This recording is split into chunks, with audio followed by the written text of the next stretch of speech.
We're a quarter of the way into the season. Is it time to start giving up on all those disappointing early picks? I've got Dave McDonald on the line to answer exactly that question here on the RotoWire Fantasy Baseball Podcast.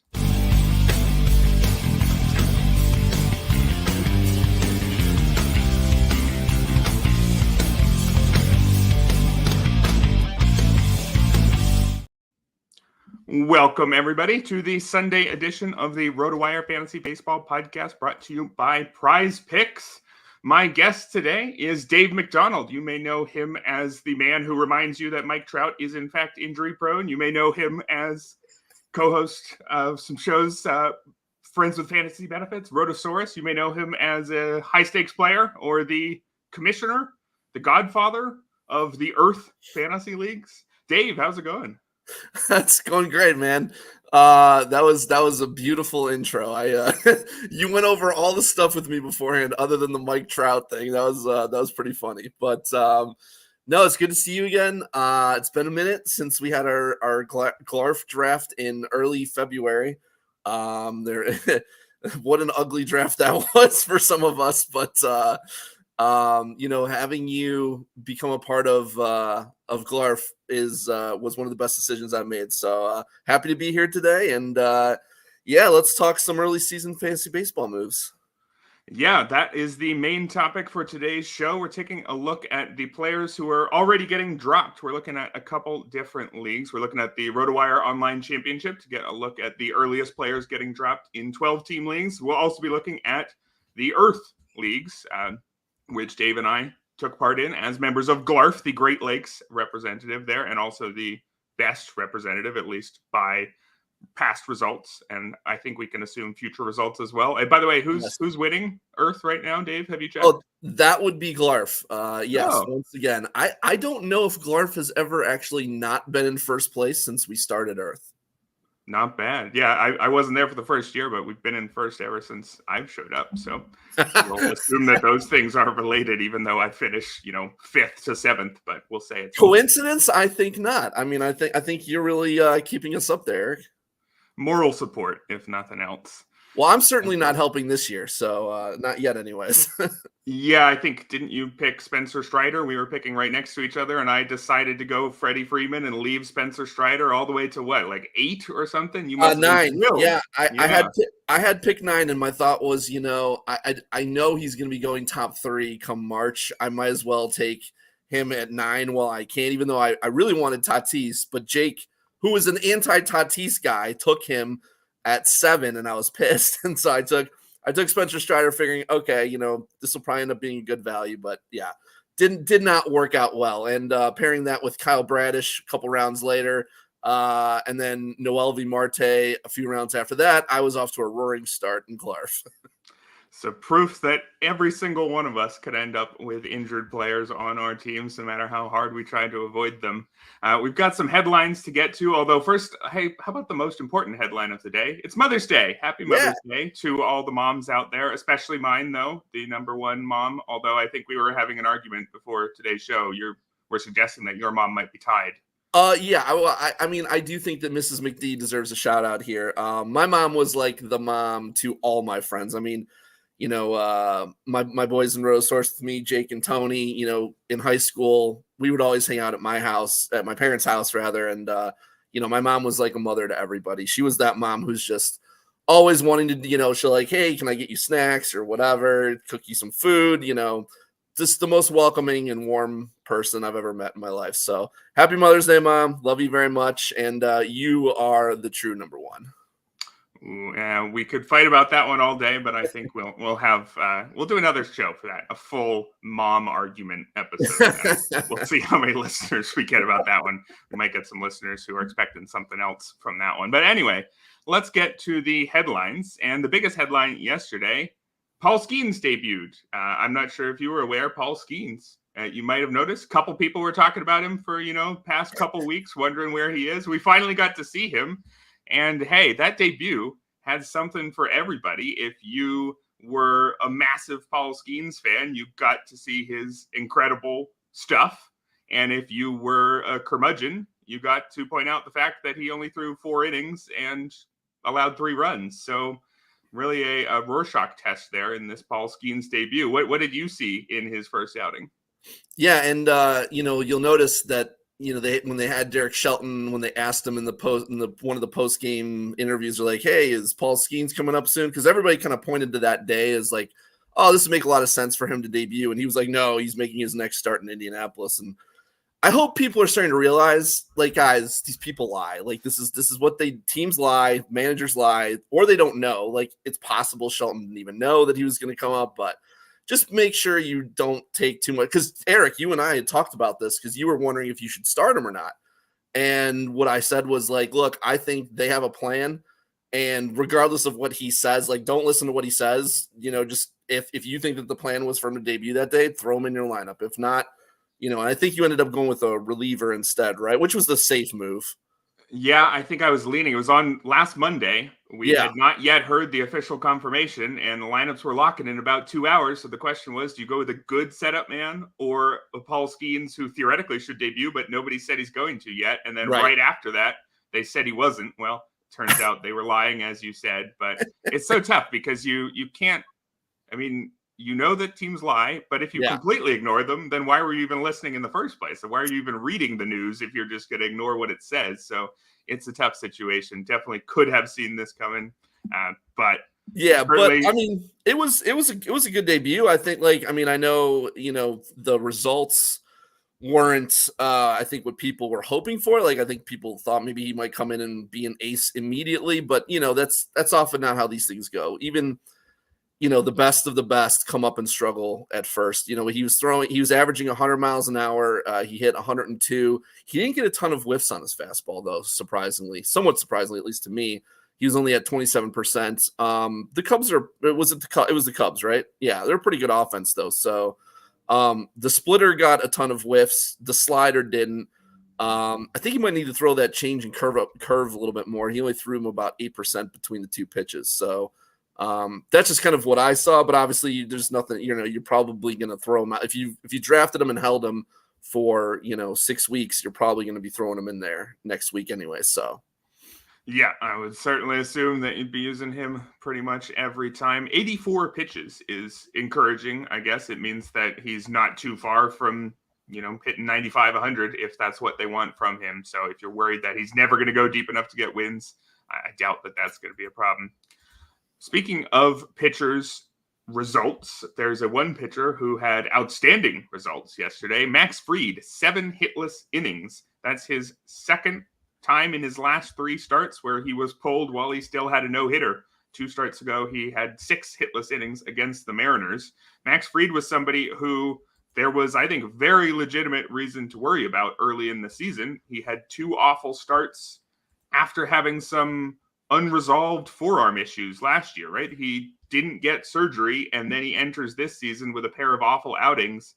And man, if there's ever a pitcher to worry about who's got all the red flags there, it was Max Fried after 2 starts. But I guess we got to put those behind us at this point. I don't know. Yeah, I mean, it's hard to say. I'm not sold on him being 100% right now because he's not getting the strikeouts that he usually does. Like he's his K rate is around 20%, whereas he's usually more around 24, 25%. And he's walking more guys. Like his walk rate is higher. It's at like 9.5%. It's usually at like 4.5 to 6%. So I don't know. I don't know what to make of him personally. I would still have some concern, but I mean, ultimately you're going to be throwing him out there and just hoping he can go for as long as you can. Yeah, I guess even if we ignore those first 2 starts, his walk rate is still just about 9%. So I was just checking because that first outing, he walked a ton of batters, and you'd think that we're still early enough in the season that one outing can ruin things. Not entirely. So I think you're right that this isn't necessarily quite as encouraging, I guess, once we dig under the surface a little bit. But certainly if you were panicking after 2 starts, no more reason to panic now. Potential reasons to panic, but probably not. Shohei Ohtani did leave yesterday's game with back tightness, and he's not in the lineup today. Nothing yet is suggesting that this is a major injury, anything that needs an injured list stint. So probably just might as well give the superstar a day off if he's feeling anything. Is that all you're reading into this one? Yeah, it seems that way. A lot of times, and as someone who's had a severe back injury for about 20 years now, they can be really. I mean, when your back locks up, there's really nothing you can do. But the good news is, unless it's like really severe, you're probably not going to miss a significant amount of time. Like, I mean, Yelich has missed several weeks now, but he's a guy who has missed time with his back injury pretty much every year for the last 6 years or so. And usually it's like a couple of days here and there. So I don't expect Ohtani to miss more than a day, maybe 2 or 3. But hopefully it doesn't turn into something more severe because they can be debilitating. Yeah, that's true. And just looking, he did go hitless in 3 of his last 4 games. So maybe that was back related or could be just a fluke, but probably just give him a day off, maybe 2, and then he should be just fine unless we hear otherwise. Christian Javier, he has returned from the injured list, returned from a neck injury, neck discomfort, I guess it was. And he was shelled, absolutely shelled against Detroit in his return. Only lasted 1 1/3 innings and gave up 7 runs on 5 hits and 4 walks, 0 strikeouts. This is a drops-themed episode, so Christian Javier, got to start thinking in those terms, right? Yeah, he's not a guy that really appeals to me. I've never really been a Christian Javier guy.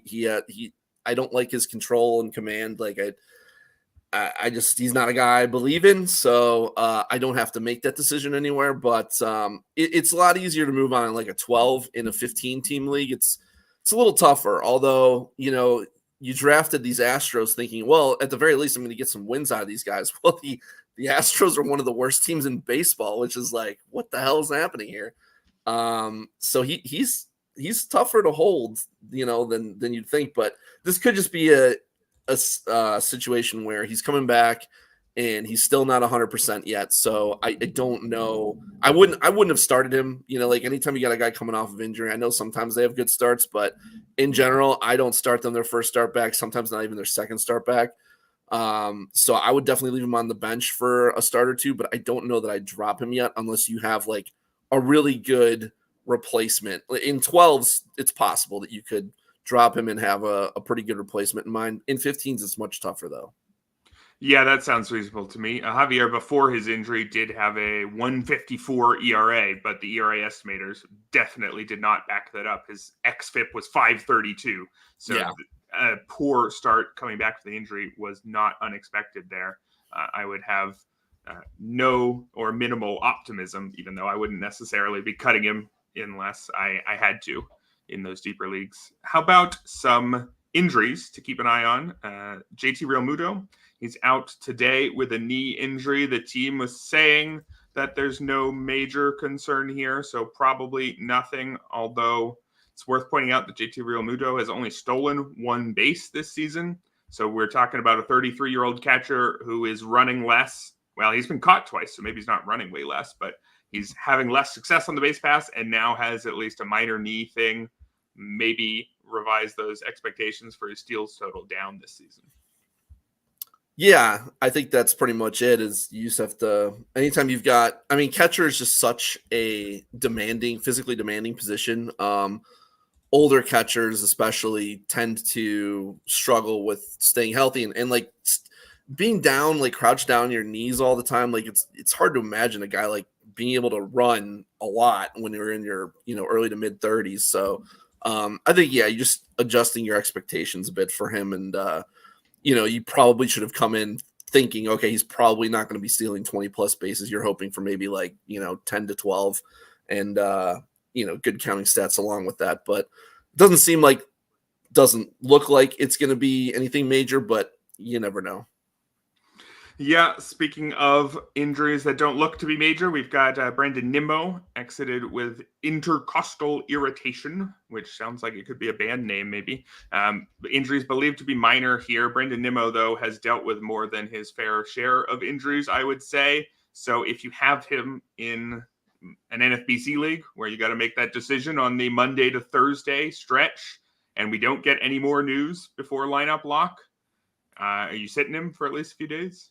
This one does concern me more because, most of the time these intercostal injuries turn out to be oblique injuries. And, they're not like the number of times I see guys say, oh, it's nothing major, I'm not too concerned. And then they're out for, 4 to 6 weeks. It happens all the time. So I would be concerned if you're a Nimmo owner. I would definitely be looking to back him up. I'm not saying drop him. I'm just saying, like, make sure you have another option tonight when you're doing your fab. Make sure you're not relying on him for the upcoming week.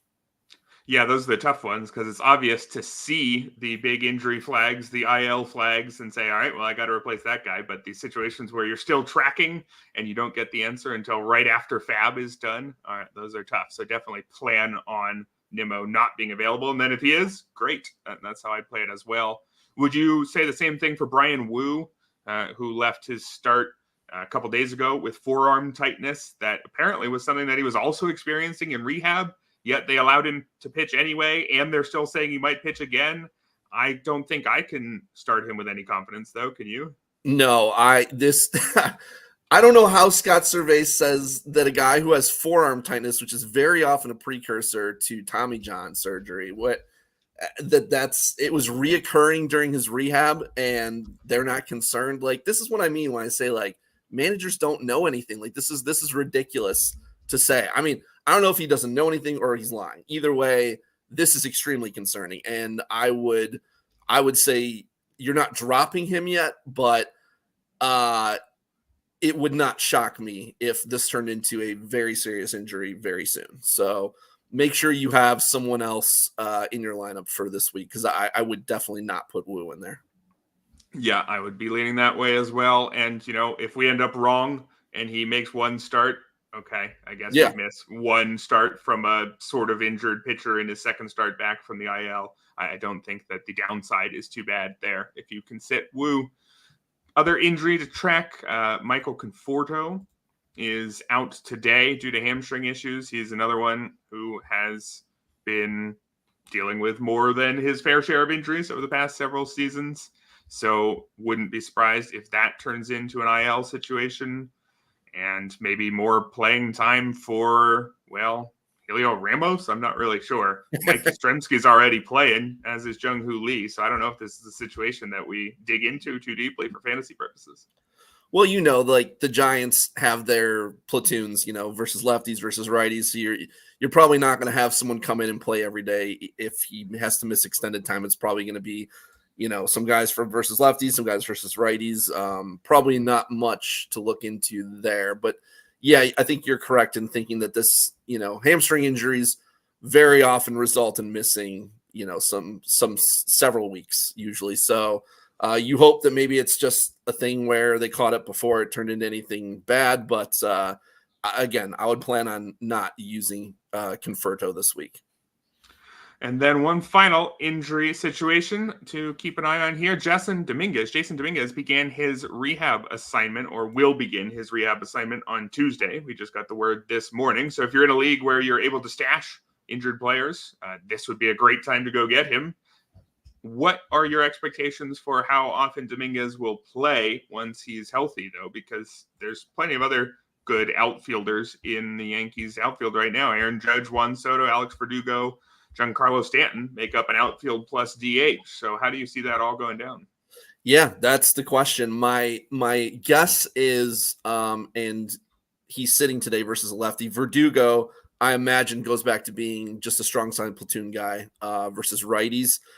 And then, I have to think that if they do bring up Dominguez, like if they're not waiting for an injury for an opening, if they're going to just bring him up and play him, there's probably going to be, they're probably going to be giving Judge, a day off here and there, but it's probably going to be mostly Stanton who loses playing time versus righties, unfortunately, because you're not going to sit Soto.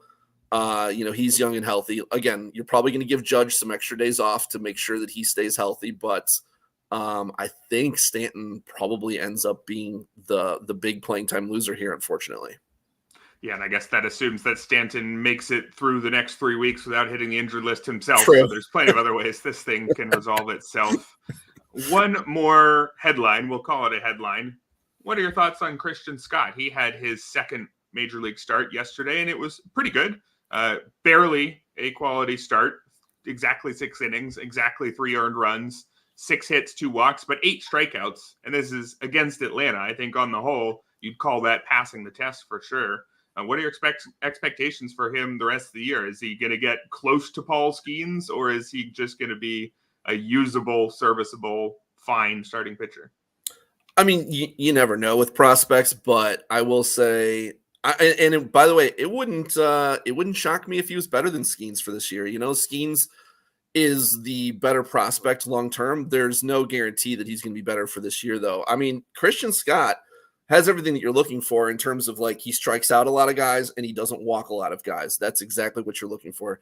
He reminds me a lot of Joe Ryan, though, because he has the strikeouts and the walks, but he also gives up a lot of home runs. So, you are going to have some. It might be the ERA might be closer to 4 than it is to 3, but I expect him to have a pretty good whip and strikeouts, and I think he's going to be very good. And he looks pretty polished too. He's 25. This isn't like a 21, 22-year-old. So I think Christian Scott looks like he's going to be very, very useful this year. Yeah, I'm right there with you. I have some worry that he's going to go Brandon Pfaadt on us and just turn that excellent strikeout and walk rate into mediocre strikeouts and walks with a home run problem like Pfaadt had. But through 2 starts, those worries don't seem to be all that relevant. So just want to keep that in mind, as if it goes wrong, like you said, it's going to be the homers, but doesn't look like it's going to go wrong at this point. We are going to move on to the main topic for today, drops. But first, we have a message from our sponsor, Prize Picks. Prize Picks is the best way to get action on sports in more than 30 states across the country. Prize Picks is really simple to play. I can make my picks and submit my entry in less than 60 seconds. You just pick more or less on 2 or more player stats and watch the winnings roll in. We've got a picks tool here at RotoWire that can help you with that. You can go for any number of different sports here. You could just look at the top MLB picks, or if you're like me and maybe you want to look at something else and you don't know the other sports as well, you can go, hey, we've got soccer. Do you want to go more than 2 shots from Idan Jagrova today? Well, I couldn't give you analysis on that, but the RotoWire Picks tool can. So give that a look if you're interested in Prize Picks. Quick withdrawals, easy gameplay, and enormous selection of players and stat types are what make Prize Picks the #1 daily fantasy sports app. Download the app today and use code ROTOPOD for a first deposit match up to $100. That's promo code ROTOPOD for a first deposit match up to $100. Pick more, pick less. It's that easy. Welcome back, everybody, to the Sunday edition of the RotoWire Fantasy Baseball Podcast. Erik Halterman here with my guest, Dave McDonald, and we're moving on to the main topic of the day, which is drops. It's the time of the season where it feels like we can maybe start giving up on some of the players that we did have expectations for, although it is still, only 1/4 of the way through, and we don't want to give up guys we drafted too early. So let's start before we look at who everybody else is dropping. Dave, who are the earliest picks that you yourself have dropped already this year through about 1/4 of the season? Yeah, so in 15s, the only guy who I dropped before round 20 that I drafted was Parker Meadows, who I drafted in round 17. And I dropped him before he went down, because you could say, okay, well, he got sent down, so of course you dropped him. But I dropped him, I think, 2 weeks before he got sent down. Looking at everything under the hood. And that's what a lot of this is, guys, is, we're trying not to overreact to the surface stats, because you're going to see some guys like Nick Castellanos, who I've seen some people give up on. It's like now he's on a heater. Some guys are just in a cold streak, especially if they have an approach that lends itself more to that, meaning like guys who strike out a lot or who swing and miss, outside of the zone, like Castellanos does, aggressive hitters. They go through cold spells, and sometimes they happen at the beginning of the year. And we have to not move on too quickly from guys who have like an established track record and stuff. But Parker Meadows, when you looked under the hood, everything looked bad. I mean, he was striking out a ton. He wasn't making quality contact at all. He just looked completely overmatched. So, he was the guy that drafted in the first 20 rounds that I had to give up on. And then in 12s, I moved on from Hunter Brown, but only because there were like legitimate options available. Like he's not a guy who I've dropped in my 15s yet.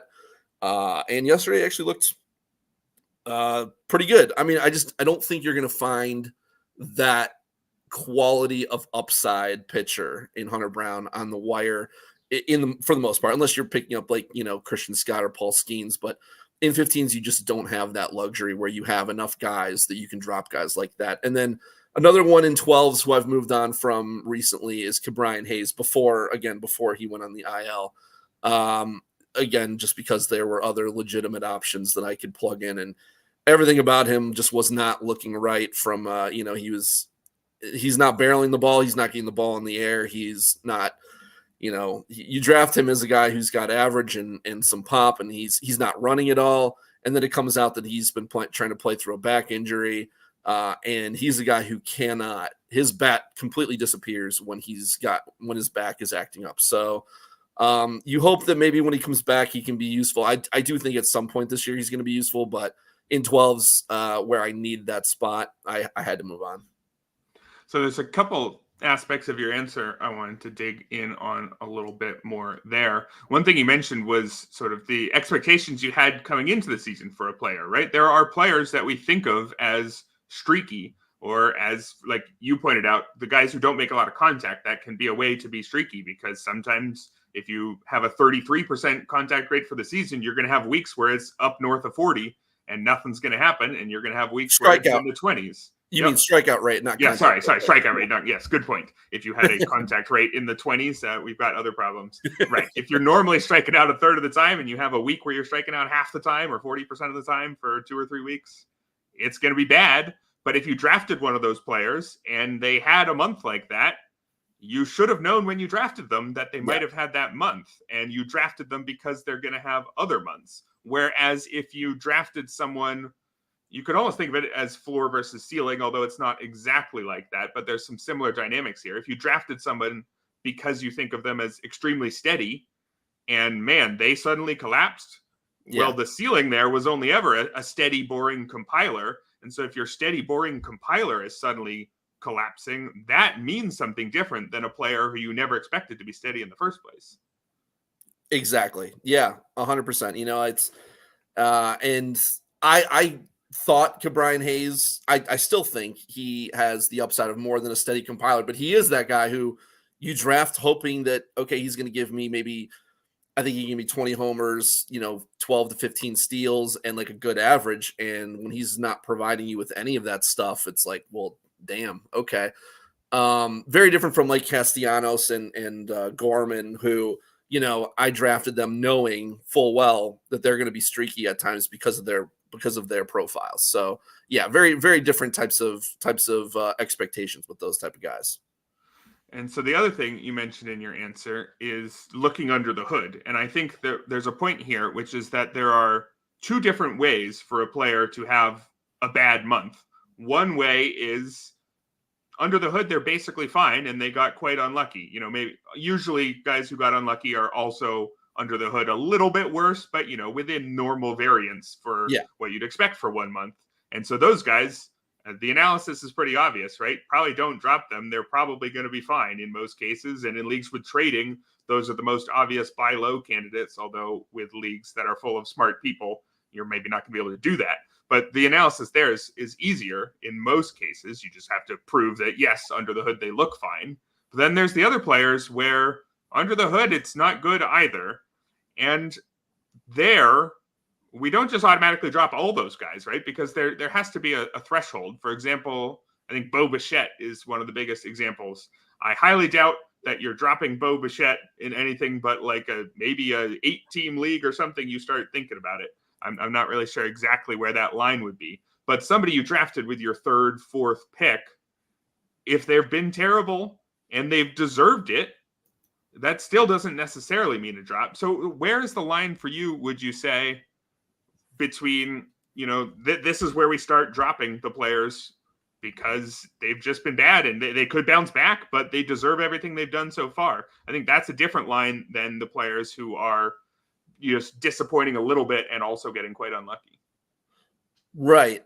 I mean, it's. I don't think there's a black and white answer. I think a lot of it has to do with like track record. So like with Bo Bichette, this is a guy who was an elite prospect and was an elite player for, the last, maybe elite's the wrong word, but a really, really good player for the last 3 years. If you're talking, and it's also ceiling, it's like if you're waiting for someone to break out, what is the upside of what they can give me if they get on a hot streak? And, for Bo Bichette, it's pretty damn good stats is what he can give you. So, I think you're looking at a number of things, but I don't think that there's like a black and white cutoff point. Like, okay, this is when it matters and this is when it doesn't. I think you have to look at each situation individually.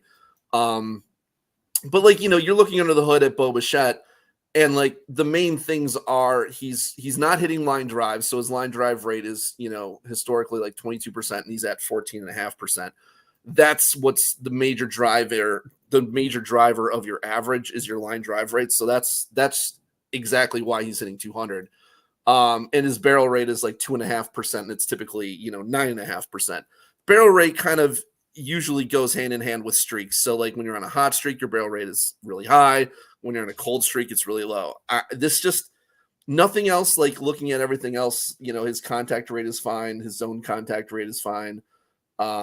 He's not striking out more. He's actually striking out less than before.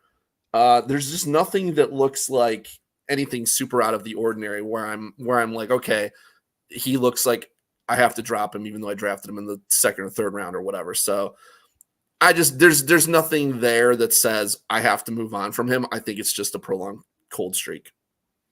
All right. And then on the back end, what would you say is the limit to where you start really not thinking hard at all about, well, obviously think hard about your decisions, but I mean, not worrying too much about, oh man, I'm giving up my whatever round pick here. Certainly once you get to your 25th round pick, if you have to drop him right away, you don't think twice. But where do you think that starts for you? Is it in the middle of the draft? Is it, the 16th round? Is it in the 20s? I mean, yeah, again, I try not to think about where I took guys because, I think too often one of the bigger problems with fantasy players is they wait too long to drop guys because they're like, well, I invested this round pick in them. You have to look at it objectively and not think about, now granted, a lot of those guys that you took earlier, it's because they have that track record and whatnot where you're like, okay, this is why I'm holding on to them because it looks like they're going to break out of it. But if you're looking under the hood and things don't look good and like really don't look good, then at a certain point you have to move on. And I would say that point is more of a time period than the round pick you invested in them. Like more, if it's been over 2 months and they're still looking really bad, then I'm probably starting to think I might have to move on from them. But, one point I always make in regard to 15-team leagues is, I look at, the last 10 picks as like kind of the wild, wild west. Like your hit rate on those picks is something like 25%. So, you should always be quick to move on from those, last 10 picks and everything. And that's why I try to take as many upside shots as possible in the last 10 rounds because your hit rate is so low anyways. You want to, if you hit big on like even like 2 of your last 10 picks, it could be a huge difference. Whereas if you're just taking like bench guys and guys who have very low upside, I just don't see the point in doing that in the 15 teamers. Yeah. How many of your picks in Glarf in the last 10 are still on your roster? Do you have that pulled up right now? I do. Let's see. I actually made some good picks, but I think I might have dropped some of them. Okay. So Danny Jansen, I can't remember if I still have him on my team or not. I think I do. That was round 20. 21 was Giancarlo Stanton. That's been solid, but might not be lasting with Dominguez coming back at some point. David Robertson in the 22nd, that I took a shot on him closing there, but that didn't work out.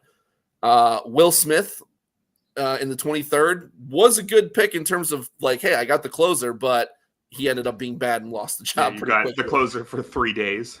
Yeah.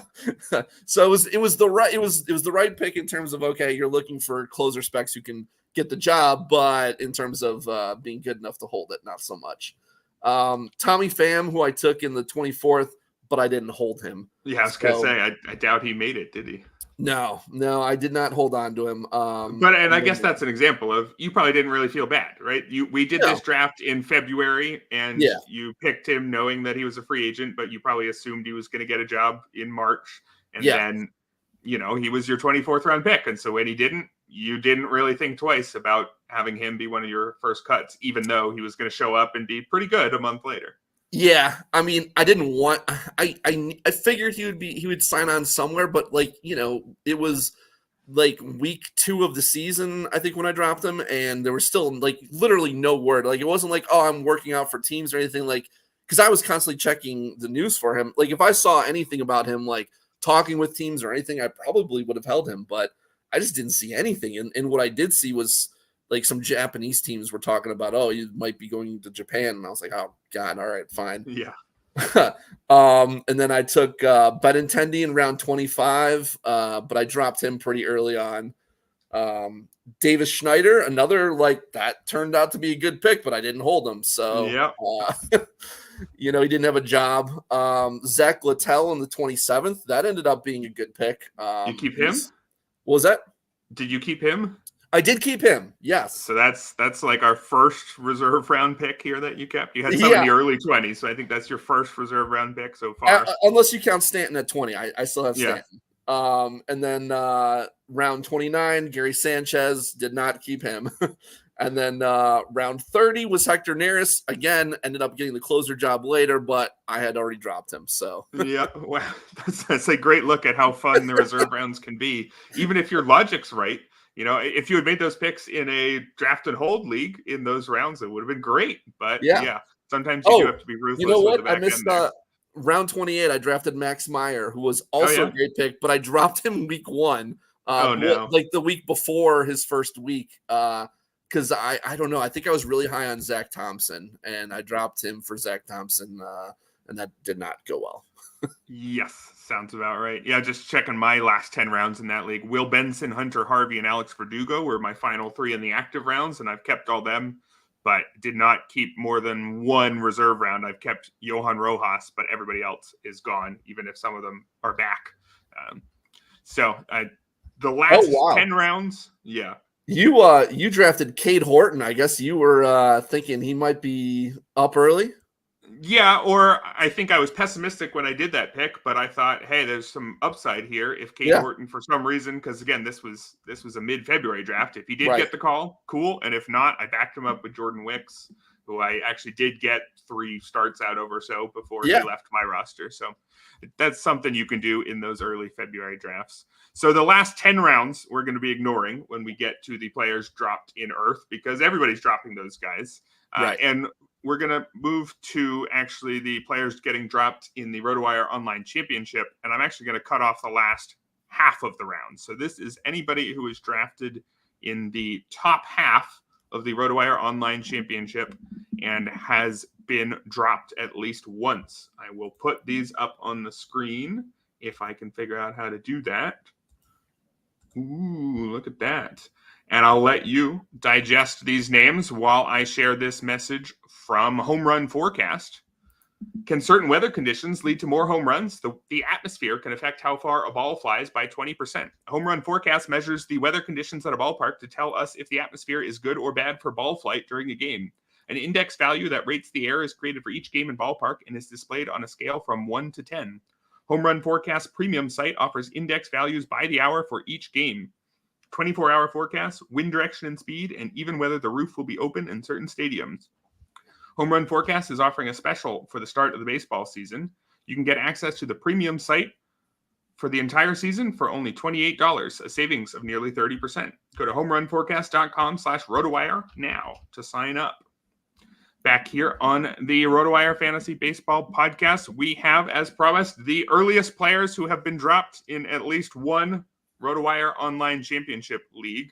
I think we can note that there are some injured players who should have been dropped in 100% of these leagues, but Apparently 3% of Spencer Strider drafters still holding out hope for some reason. I guess this is how we learn what the ratio of people who give up on their teams after an early injury is. Apparently it's 3% because Shane Bieber still has 3% rostership rate as well. But I think we can talk mostly about the other names on this list.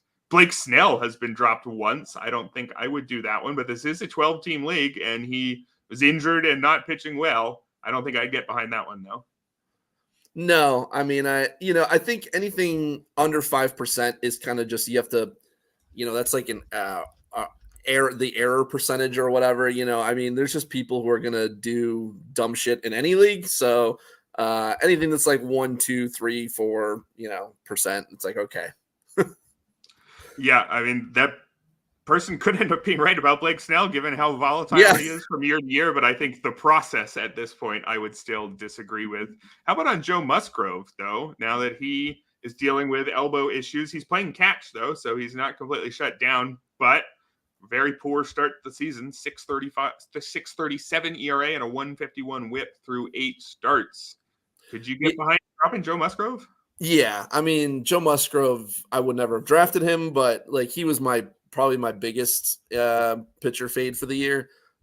Just everything from last year, ending the season injured. I had very little faith that he was going to be okay this year. So I feel like there's a good chance that this ends up with him just kind of being. I don't know how much he's going to actually pitch the rest of the year. Like he could end up getting shut down again, or need surgery or something. So I'm actually surprised that only 5% have dropped him.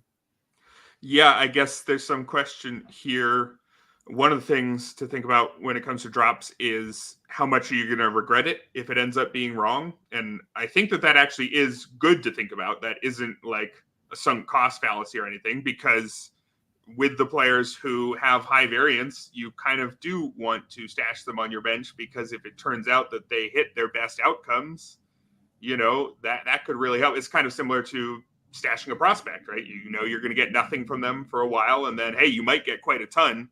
I don't know if Joe Musgrove is that guy really at this stage of his career. Even the good version of Joe Musgrove, he's had some really good ERAs, so maybe I'm shortchanging him, but he doesn't strike out a ton of batters. He's more good than great. So if he's good at his best, and right now he's not good and he is injured, that's different than if he was great at his best, like say a Blake Snell. Yeah, I mean, I think it's just that I don't think you're getting healthy Joe Musgrove at any point this year. I think that's really what it comes down to. And you need to be able to separate in your mind, any player, no matter how good they are. There's, Ronald Acuna, and then there's healthy Ronald Acuna. Right. If there's injured Ronald Acuna, that's not Ronald Acuna. And people always assume that when they're in the lineup or, whatever, okay, he must be, 100%, but they're not necessarily. And, for Joe Musgrove, I just don't think that – I think he's a good pitcher when he's healthy. I just don't think you're getting any version of him healthy this year. Yeah, I think that's a pretty reasonable fear for sure. The next guy on this list, Tanner Scott, has been dropped in 2% of leagues. This may fall in the less than 5% rule, although I can see why you would do it, even though he is still the Marlins closer. He's only the Marlins closer, and how many saves is that going to be worth? And, hey, he's also walking 21% of opposing batters and only striking out 23%. A disaster of a season in everything except for his 2.57 ERA, which somehow is still completely fine. I don't think I'm dropping Tanner Scott, but I don't hate the fact that somebody did. Yeah, I'm assuming there's two types of people who would drop Tanner Scott. There's the people who they've picked up or they drafted enough other closers, like they've got 3 or 4 other guys who they've got plenty of them, and they're like, okay, I don't need to keep my closer 4 or 5 on this team because he's so bad. And then I think there's the other guys who he might be their only closer, and they're like, well, I'm getting rolled in saves, even though it's early, and you shouldn't be giving up on any categories yet. They could be thinking, okay, I'm going to punt saves, try to win the league, not win the overall. Which in an OC you're playing it to win the overall, so you shouldn't be giving up this early. But I'm guessing some people might. Like, okay, he's my only closer, so I'm going to drop him, and because he's hurting my ratios, so I'm just going to drop him, pick up another starter or a reliever to help the ratios, and Ks and wins maybe if it's a starter, and just try to dominate those categories. Yeah, I think that makes sense. There are definitely some teams who probably should think about dropping Tanner Scott. Shane Bieber next on the list, but obviously you should be dropping him. He's not pitching this year. Next two guys only dropped a couple places, Michael King and Chris Bassett. I would imagine that those don't seem like great ideas, especially with King having a really nice bounce back start his last time out. Would you say that those, even in 12-team leagues, those are examples of premature drops? Yeah, those are perfect examples of why you shouldn't overreact to early season small sample sizes. I mean, King did that against the Dodgers too. So I can understand it a little bit more with Bassett just because he doesn't have huge upside. So he's kind of like when you were talking before about the compilers, like he's the guy who you have in your lineup because he's a steady provider. He doesn't have that kind of upside. So I can kind of understand it with Bassett. I wouldn't have moved on yet, but with King, there's no reason to have dropped him other than you're just impatient. You see a couple bad starts and you get frustrated and you drop him. Yeah. Next on the list here, Adbert Alzolay has been dropped in 72% of online championships. And I feel like that number could probably be higher in a 12-team league. Do you really need to keep a closer who's lost his job? It really depends on whether you think he's going to get that job back. But I mean, because he did end up getting another save opportunity after that, but he blew it. I kind of wonder what would have happened if he hadn't blown it. Like would he have gotten the job back? Because Neris is kind of like Tanner Scott light. Like he's been pretty bad. I mean, he's been getting the saves like Tanner Scott, but everything under the hood says it's going to go poorly very soon. So. And this is your team, Eric, so you'll have to tell me what you think. But I don't know what the Cubs are going to do. They could trade for a closer. Ben Brown seems like he's got closer stuff, but they kind of need to keep him stretched out in case they need him in the rotation. They seem very opposed to using Mark Leiter as the closer because he never seems to be in consideration. So I don't know what the Cubs are doing, but I would not hold Alzolay because it just doesn't seem like he's going to get it back at any. He could, but there's nothing that really tangible to hold on to at this point. Yeah, this is my second team, my local team, so I claim no specific insight here. But my thought all along was that Craig Counsell was going to go to something close to a true committee, and I'm kind of surprised that has never happened. So I guess if I think that is the ultimate way that this is going to resolve, that would be an argument against keeping Alzolay because I don't think maybe he gets the job back, but I think it's just as likely that if Neris loses it, he loses it to no one and everyone all at once or something like that. Next on this list, Merrill Kelly. He's now out for 2 months, so probably can afford to drop him most of the time. I don't know if there's too much that needs to be said there. Hunter Brown, though, he's someone you said you had dropped, and he actually pitched in the bullpen in his most recent appearance, a long relief appearance. That doesn't necessarily mean that he's been punted from the rotation permanently by any means, although he hasn't pitched like he deserved to remain in it. But Hunter Brown, you would, I assume, say is droppable, given that you have dropped him, but maybe only in these 12s? I mean, he's a guy who I would only drop if there was because the bar in 12s is higher. There's better replacement value there compared to a 15. I could see it, but I do still like the upside with Hunter Brown is still pretty high. Like he's still a very, very talented pitcher if he can get things right. And he is a tinkerer. Like he's a guy who, he's very smart and he like looks into all the analytics of everything. So I think he's a guy who can put it together eventually. I'm just saying if you needed to replace him early on, like his first, 6-7 starts, there was no real hope looking at okay, he's close here. It looks like he's coming along. It was just like, nope, didn't look very good. But he's still a guy who I think is going to be useful at some point this summer. So I'd only drop him if you were getting someone who okay, I'm getting a good replacement for him. And yeah, yesterday he pitched out in long relief, but that was because Christian Javier got blown up and Brown was supposed to pitch today. So I think they just moved him up and because Javier went a third of an inning or whatever. So basically they needed a whole starter. Yeah, 1 1/3, I think, but that makes sense for sure. So Brown, I see the logic for keeping around because he's one of those volatile players we talked about. If you have the bench room, he's the ideal candidate to stash on the bench for a little bit.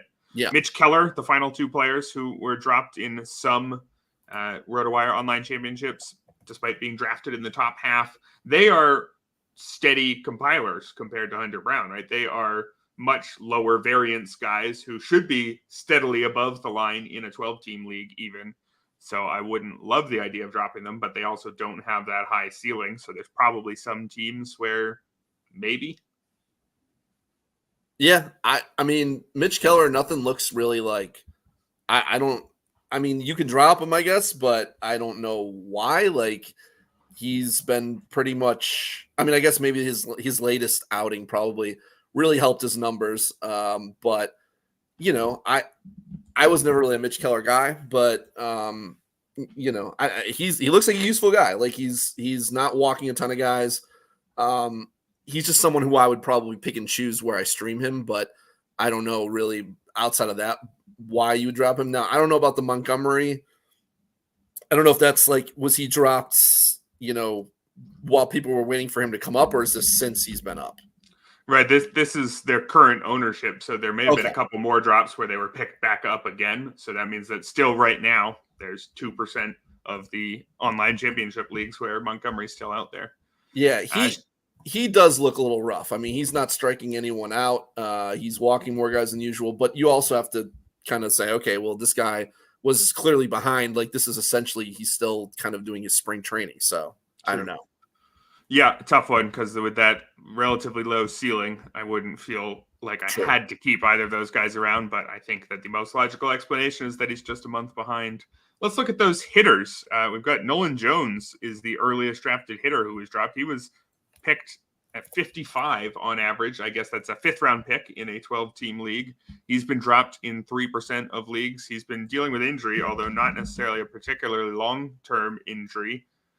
So it's an interesting one to drop a guy that early. He is not yet on a rehab assignment, so it's still going to be some more time. So I guess I can understand it if you think you just drafted him way early and you're already reassessing the player he is.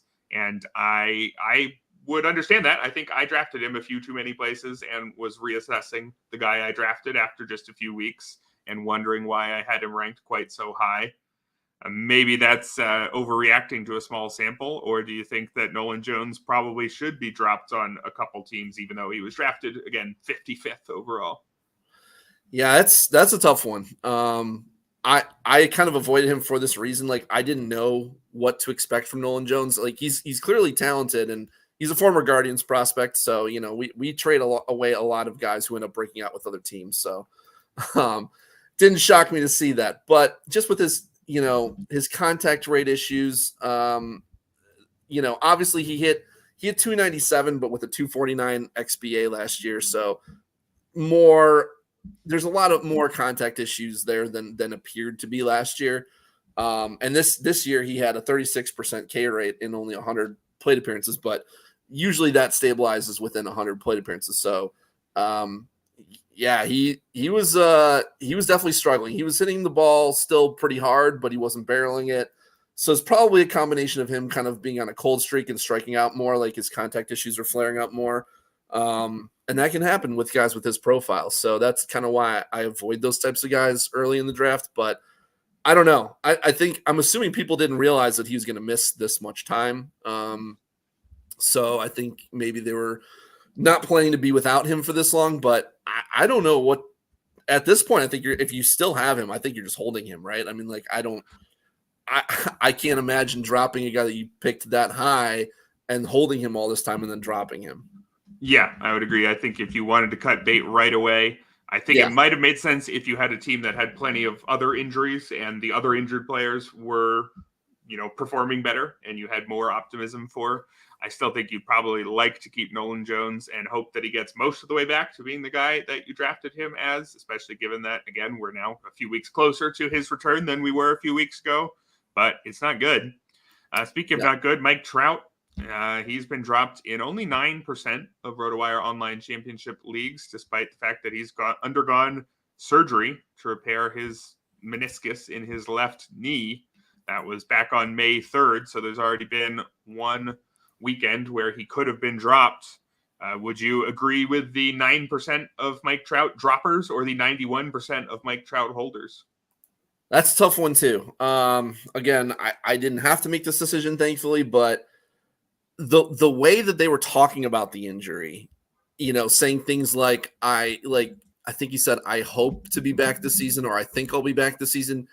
It doesn't sound like it's going to be weeks. It sounds like it's going to be months. So, to my knowledge, we don't have any clarity on that timeline exactly, but it sounds like it's going to be quite a while. So I'm not surprised that only 9% have dropped him, but I think that number might be going up once we get more news. But it's hard to drop him because, he was average wise, he didn't give you much. I think he was only hitting 210 or something, but I mean, he was hitting a ton of homers. He was running again, which is probably not the best thing for him considering his history of lower body injuries. But yeah, I mean, he was still crushing it for people. So he's a really tough guy to drop, and I understand why. But I think he'll probably end up being a drop for most once we get more clarity on that timeline. Yeah, I guess thinking back to something we talked about earlier, you knew who you were getting when you drafted certain players. I mentioned that earlier in the context of volatile players who are streaky. If one of them's on one of their cold streaks, well, you should have expected that. That's the case here with Mike Trout, too. If you drafted Mike Trout, you should have expected to have to stash him on your bench for at least a month at some point. Yeah. And so if you have managed your team as if you don't have Mike Trout on it, if you didn't have that as part of your plans, I'd say that that's probably a mistake. You should manage your team as if you're going to need this spot for Mike Trout. I don't know exactly what that looks like in all instances, but this should be part of the plan. And that's probably explains why a lot of people are keeping him, because they always knew this was going to happen. Whereas with, say, Tristan Casas, he was not somebody that you drafted planning on him getting injured, and he is going to be out for at least another 6 weeks or so, out until late June, with a cartilage tear in his left rib cage. He was the one where they said it was like a car crash went off inside his body or something. That doesn't sound pleasant. So I can understand why you'd be dropping him, I guess, in a 12-team league. He was drafted inside the top 90 picks, so you invested a good amount. But is that over the threshold of 6 weeks? I mean, 2 months, I guess. He was on the 60-day IL, so it's 6 more weeks from now, but it was 8 originally. Yeah, I think 2 months is around the threshold, and I don't know too if 2 months is on the earlier end. Maybe, I mean, can you imagine having to swing a bat and torque your body and rotate after that type of injury? That could be something that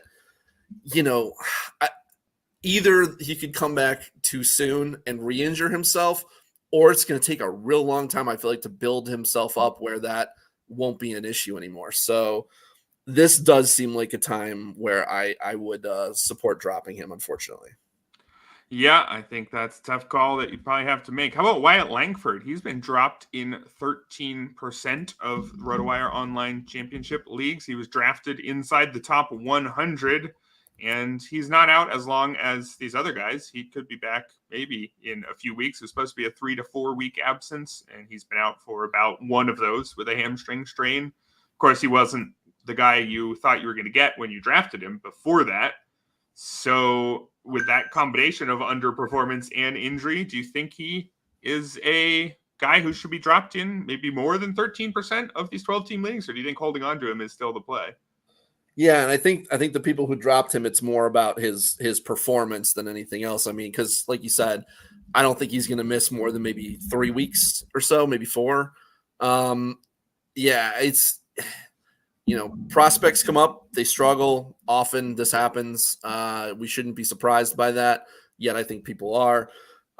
This was an unfortunate situation for me because he was a guy who early on I said, okay, this is a guy to fade.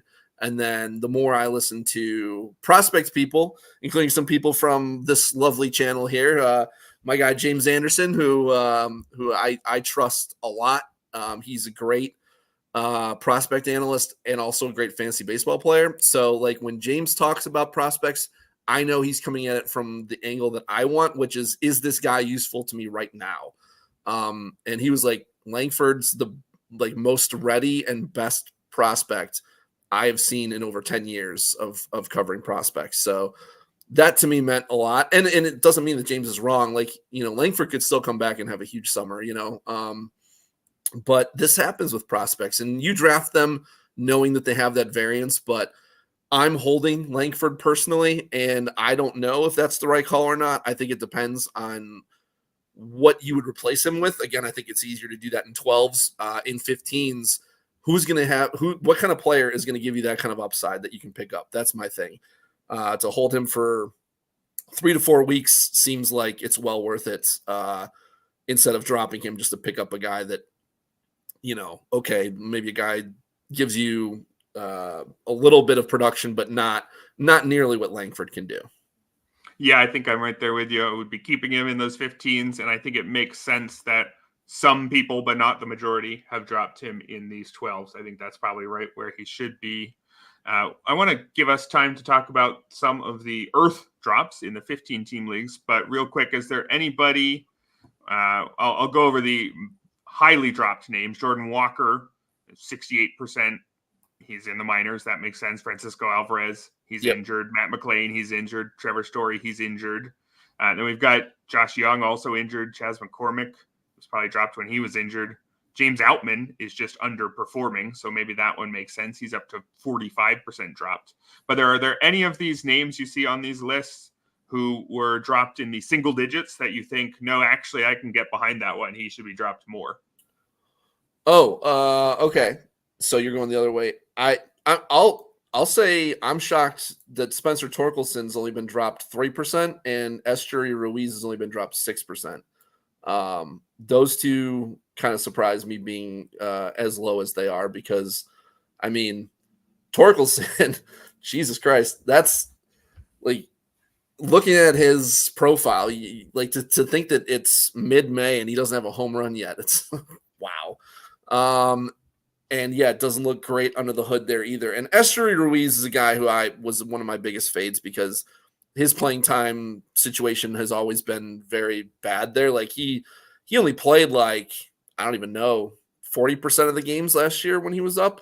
They sat him a lot. And everyone just kind of looks at him as a panacea for their stolen bases. And hey, I can just draft Estuary Ruiz and I can ignore steals the rest of the draft.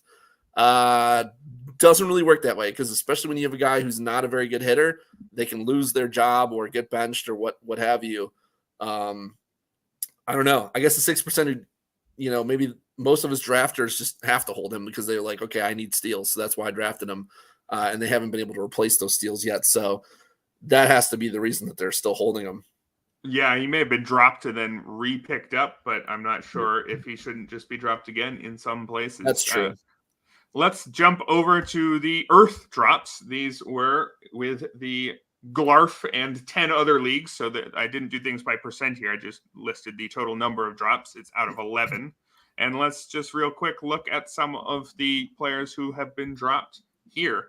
Again, we see the usual injured players. Hey, good. Every single Earth league has dropped Spencer Strider and Yuri Perez and Shane Bieber. So congratulations there. Go team. Devin Williams dropped 3 times here, and only 3 times. That one's kind of interesting, although anyone who was going to drop him would have done it by now, I assume. Jesus Luzardo was dropped. And is that an example of somebody overreacting to injury news and thinking, oh no, this guy is going to be gone for forever, I got to get rid of him now, and they maybe should have just waited another week? Because he came back faster than he was expected. Yeah, and I think initially it did sound more ominous, but clearly they didn't wait for any kind of confirmation on how long he'd be out, because he didn't miss that much time, like you said. That's definitely probably someone who regretted that drop. Yeah, we see more of the same names in the early part of this list, which makes sense because that was the part of the draft that was also covered in our 12-team list. For this Earth list, I went through the first 20 rounds, so there are some more names later on here. For example, Nathan Eovaldi, he's been dropped in one league. What do you think of that one? Yeah, that's interesting. I don't have him anywhere. I don't remember. Was there an injury concern there, or did he just struggle early? I have no idea. Yeah, he's got the minor injury right now. He's on the injured list with a groin injury, but he's on his way back. It seems like he's playing catch. So that could have been another that he was dropped too quickly. Yeah, groin injuries, non-arm injuries for pitchers aren't super concerning for me. So that's an odd drop. Gavin Williams in there, speaking of injured pitchers, maybe could be dropped more. He's on the 60-day IL and at least out another month or so. Yeah, I am a little surprised to see Gavin Williams at only 3 drops so far. How about some of the hitters at the top here? Apparently one person is still holding on to Matt McLean. That's interesting. Tristan Casas, just 3 drops here. 3 people are still holding on to Jordan Walker, apparently, because he's only been dropped 8 places, which I guess that makes sense. You think in a 15-team league, you'd be more likely than not to drop Walker, but you could make a case for not doing it. Yeah, I think you can make a case. I personally, I would have dropped him just because, like, I don't know, you'd be waiting for so long potentially waiting for so long for him to come back. And even if he does come back up, which I think he will, but will he be good when he comes back up? I don't know. It's so indefinite that I just would not want to be sitting there with him on my bench. How about some of these names in the middle? There's one Wyatt Langford drop here, one Tommy Edman, 2 Jackson Holiday. How do you feel about that one? He's somebody who you would have drafted expecting to stash. Yeah. And, if you were still stashing him to this point, I guess you wouldn't be terribly disappointed. We would have thought maybe late April. So this is, 2 weeks behind. Of course, you have had him for 10 games, and you wished you didn't, given his performance. Couple people have decided to give up, even in a 15-team league. Would you get behind that or no? Yeah, I would probably give up just because, like, I kind of felt like he's probably too young to come up and have success right away. And maybe he'll come back up this summer and be good, but I just don't think that there's any guarantee that he'll come back up and that when he comes back up, he's going to perform. So, anytime you've got 2 conditionals that you're hoping for, I think that's rough, So is he going to come back? And then is he going to be good if he comes back? So that's a lot to hope for. A few more outfielders in the middle here. See, Jared Kelnick's been dropped in 2 out of 11 leagues. Jack Sawinski was dropped in 3. Leody Taveras dropped in 2. All those guys between pick 215 and 265. So guys that are early enough, you certainly didn't expect to be dropping them. I guess 225 is the midpoint in the draft. So this is right around rounds 14 to 16 or so, or earlier than you want to, but this is where we start getting drops for players who just haven't really been good enough, but aren't injured in any way. They're just kind of disappointing. Yeah. Kelenic maybe is probably people who drafted him hoping that he would be a full-time player. And I think he's just a strong side platoon guy now. Sawinski's interesting. Like when you look at he's only hitting 171. So I certainly understand why people are dropping him. If you look under the hood though, like his strikeout rate is way down. He's making a lot more contact, but I think his power is suffering as a result of that. Like his barrel rate's way down. He's pulling the ball a little less. He's not hitting the ball as hard, but he's making more contact. So I don't know what to make of that. I don't know if that's going to be something that he's just not good enough to, with those contact rates, to be like anything more. Maybe he should just go back to being a straight power hitter who strikes out a lot, but gives you power and runs. So I don't know if that approach is going to work for him or not, but that's interesting. The Leody Taveras droppers though are probably regretting that one because he's started to pick it up lately, and he was a guy who I didn't really understand all the hype in the off season. I know a contingent of people who are very high on Leody Taveras. I didn't draft him anywhere, but right now he's definitely been picking it up. Now, granted, he is in Coors this week, so that's certainly helped. But he's looking like he could be breaking out of it right now. Yeah, career best strikeout rate for Taveras down to 18%. Still not hitting the ball all that hard, but 4 steals, 3 homers is at least something. I don't think I would be dropping him. We're just about out of time here, but is there anybody deep on this hitters list that you want to highlight, either as someone who really should be dropped way more, or who you're wondering why anybody is dropping this guy? I mean, I think, some of these numbers after tonight will change significantly. Like, Henry Davis got sent down, so he'll probably be 11 out of 11 drops. Parker Meadows, he's in AAA now, so he's going to be probably 11. Jose Abreu doesn't look like he's playing much he got sent down. That's right. So he's exactly one of those examples of the ceiling's not high enough when he returns that just get rid of him weeks ago. Yeah. So I think everybody else will get on board there and drop him more now. And Jose Siri, I think he'll probably end up being dropped a lot tonight too, because only one person has dropped him so far. And with DeLuca there now, I don't think Siri's going to be playing much. Yeah, I think that's a good call. I see Colt Keith on the list there. I'm surprised that he's only been dropped 5 places. He's got a 28 WRC plus. He's a tough one because he's so young, right? That theoretically there's upside and you want to hold on and see what he does in his next few months. Right. If it was just a really slow start, but it was a really slow start. And also he may be young, but he wasn't necessarily supposed to be an elite fantasy bat. This is a young, interesting prospect, but not necessarily interesting enough for our purposes. So no, I don't think the upside is high enough to hold on to him there. I will highlight one other player, Brandon Drury. Obviously the surface stats look real bad with him, and now he's got the hamstring injury. So totally understand he's going to be dropped a lot, rightfully so. I will say though, the numbers under the hood look pretty good for him. And I do know that he's playing through the hamstring injury. He talked about how he was trying to play through it. I think he's a guy who, when he comes back up, I think he's going to be very useful. I think he's going to be a good player this summer. But he might be out for the next 3 weeks or so. And he's not a guy who you should be holding, but he is a guy who I would like to put down like a, $3 bid on when he's close to coming back. So I do expect him to be a solid player this year still. All right, good call there. Well, I hope that was helpful for listeners. I hope we covered a ton of players who you might be considering dropping. Any last bits of drops-related wisdom before you head out, Dave?